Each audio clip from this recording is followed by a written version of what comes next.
So right now, it is not 100% sure what is happening with Kelsey Mitchell. I would be shocked if this doesn't end up happening at some stage over the next couple of days.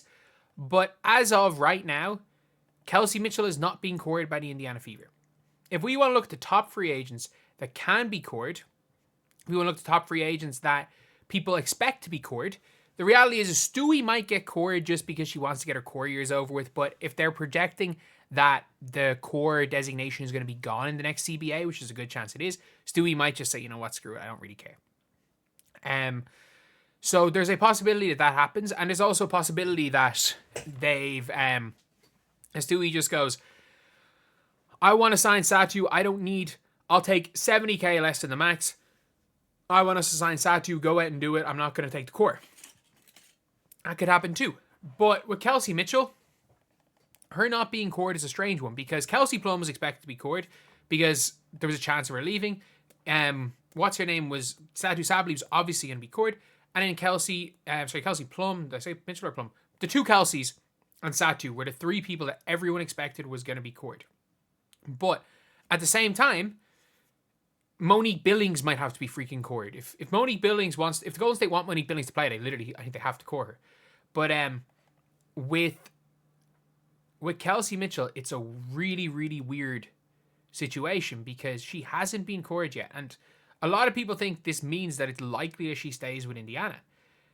People are saying that it means only one of two things. That they don't value her at all and they're going to let her walk for nothing, or that she's guaranteed to go, that she'll sign with the Fever. And I don't know what the story is with that because she should have already been cored. The coring was this weekend.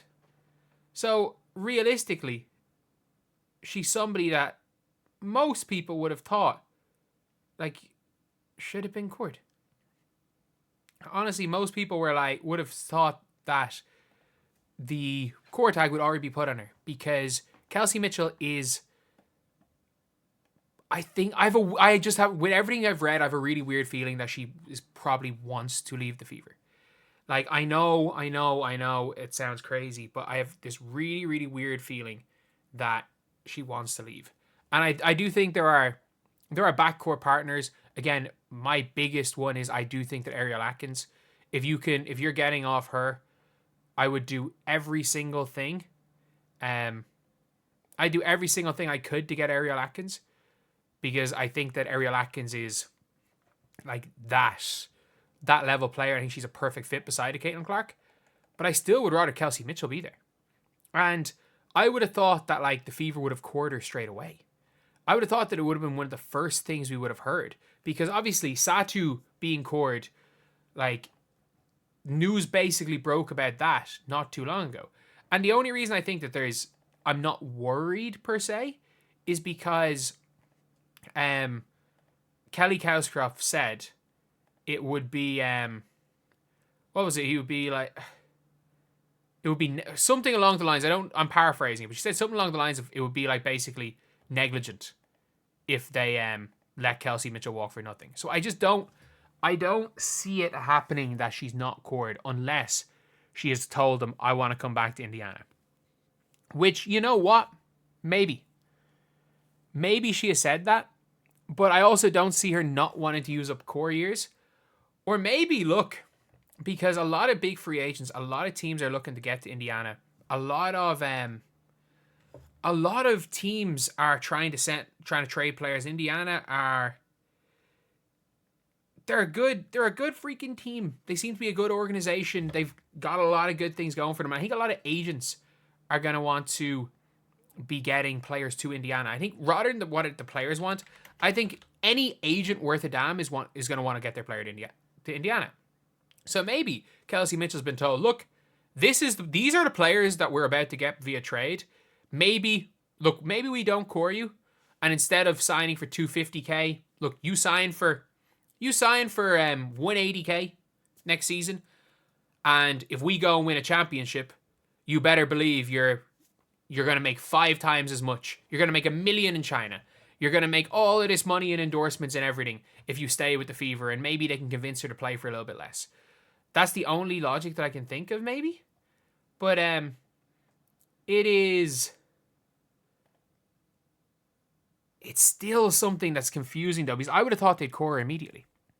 I would have thought that would have been one of the very first things that the Indiana Fever did, was core who I believe could well be their number 2 option next season. She was definitely their second best player last season. I still think Kelsey Mitchell or Aaliyah Boston has more potential. She's 22 years or just turned 23 years old. I think that she does have that higher potential. But at the same time, we've got you've got one of the best big threes. You've got the best backcourt in the WNBA, and it's hard to break up. So let me know what you guys think in the comment section below. Do you guys think she's going to stay? I think the longer she's not cored, the more likely it is she's going to stay, because they're not going to let her walk for nothing. And there are a lot of really good players out there. Hey, look, the Fever are an Alyssa Smith swap. If they could swap an Alyssa Smith for an elite tier power forward, they would be the 1A, 1B probably with the Liberty.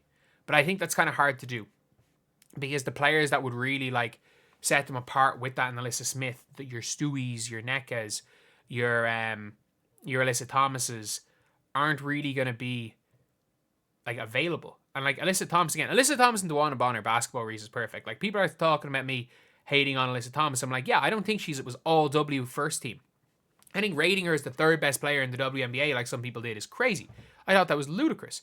But I also stand by the fact that she's somewhere around 10 to 15. And if you're bringing in a top 10 to 15 player with another top 25 player in Bonner, that's huge. But yeah, it is just a confusing one for the Indiana Fever. What are they doing? What is their goal? Why haven't they done it already? And whether or not this might be a situation where Kelsey Mitchell is 100% coming back. And I think the longer we see her not being cored after what Kelly Cowscliff said, the more likely it is that Kelsey Mitchell is basically guaranteed to come back. So I don't see this as a bad thing at all, but expect the core soon enough. Expect that to happen soon, because if it doesn't and she leaves for nothing, I don't know what way the Fever are gonna let that work, but I don't see it. I don't see it happening that she walks for nothing. I think that either she walks, if she walks, I think they're gonna get something incredible back. They're gonna get an all-star player back, and they're not gonna be Kelsey Mitchell. It's not gonna be as dynamic on offense, but you sometimes might take a little bit less dynamic offense for a much better defense. So anyway, yeah, that's the video. That is the video. Let me know what you guys think in the comments. Thank you guys for watching. Please like, comment, and subscribe.